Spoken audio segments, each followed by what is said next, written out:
Muncul survei duet Ganjar Ridwan Kamil unggul dalam elektabilitas. Sebelumnya RK juga sudah bertemu dengan Megawati dan bahkan bertemu dengan Prabowo Subianto. Apakah ini sinyal kuat sebetulnya Kang Emil menjadi sosok bakal calon wakil presiden yang disebut-sebut dalam survei tadi mendampingi Ganjar, dan lantas seberapa kuat segi elektoralnya? Kita akan bahas bersama dengan pakar komunikasi politik dari UIN Syarif Hidayatullah, Jakarta, Gun Gun Herianto.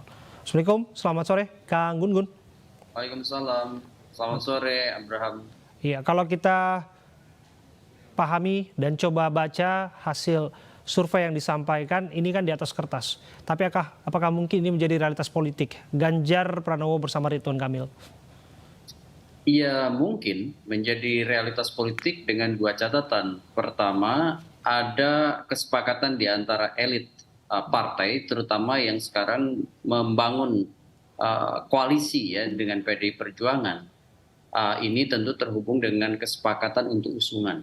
Kemudian yang kedua, mampu mengoptimalisasi potensi elektoral yang sering disebut sebagai memperbesar insentif elektoral ya bagi capres yang kemudian mau dipasangkan. Dalam konteks ini tentu adalah Pak Ganjar. Pak Ganjar tentu punya kelemahan di Jawa Barat ya, dan Jawa Barat itu lumbung suara tebal alias lumbung suara signifikan dari sisi insentif elektoral. Bagaimanapun 35 juta pemilih yang ada di Jawa Barat itu adalah kantong suara yang sangat signifikan ya. Kalau Jawa Timur kan 31 juta dan kalau Jawa Tengah 27 juta ya. Ini tentu bicara soal battleground utama dalam konteks konstelasi politik nasional. Nah, bergerak dari sana kita coba juga amati bagaimana pertemuan yang disebutkan Bu Mega dengan Pak RK, malah berlanjut juga ternyata pertemuan antara Prabowo dan RK. Akan seperti apa kira-kira masa depan dari RK ini? Ya, ini akan sangat bergantung pada pilihan, kan ini udah daftar pendek ya, bukan lagi daftar panjang.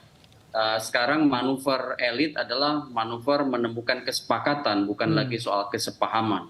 Mutual understanding itu udah dibangun jauh-jauh hari, tapi ini sekarang 1 bulan terakhir adalah pada kesepakatan politik untuk usungan.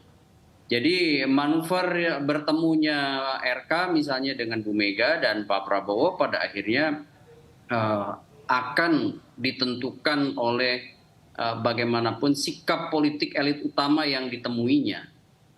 Contoh misalnya, apakah kecepatan untuk meminang, sebut aja, bakal calon wakil presiden, entah itu RK, entah itu Pak Mahfud MD, ya, entah itu Erick Thohir, itu tentu akan mengubah menjadi stimulus dan sekaligus akan memberi respons pada bangunan koalisi di antara dua sosok yang belum punya cawapres ini, Pak Prabowo maupun Pak Ganjar.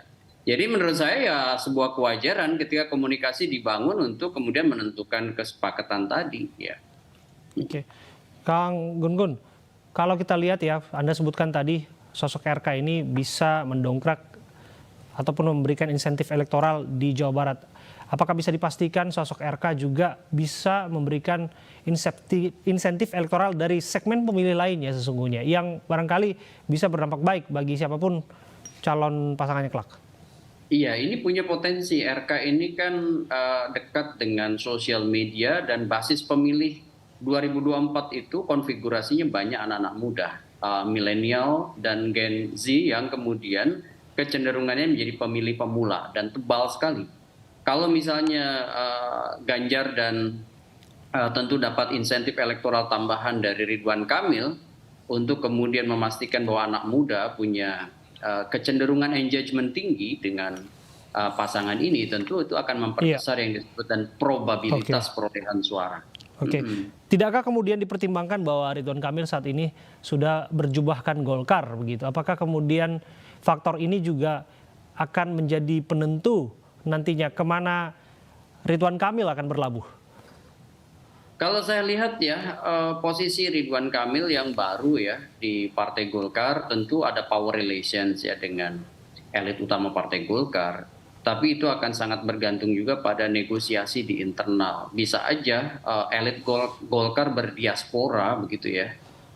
kalau bukan ya cawapresnya itu elit utama, sebut aja ketum Partai Golkarnya, kan sekarang apakah yang menjadi cawapres salah satu pasangan itu adalah Pak Erlangga? Nah, kalau misalnya bukan, menurut saya peluang Ridwan Kamil untuk kemudian ditaruh oleh Golkar di pasangan mana aja di antara dua pilihan itu Oke. masih memungkinkan.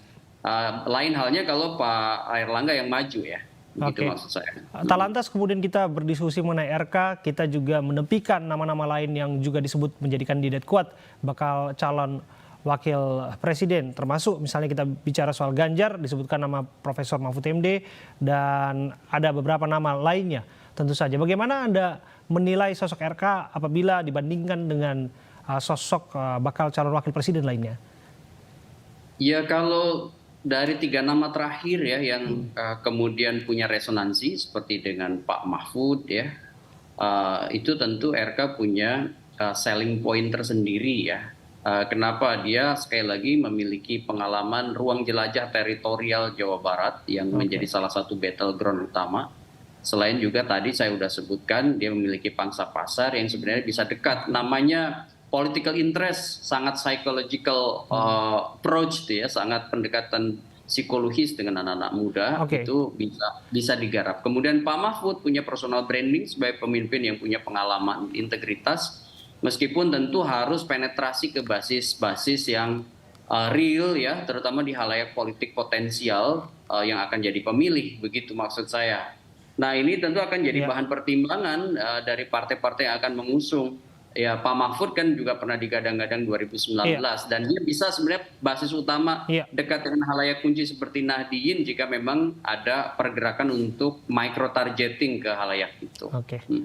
Ya, terima kasih Kang Gun Gun sudah menyampaikan analisis politik Anda kepada kami.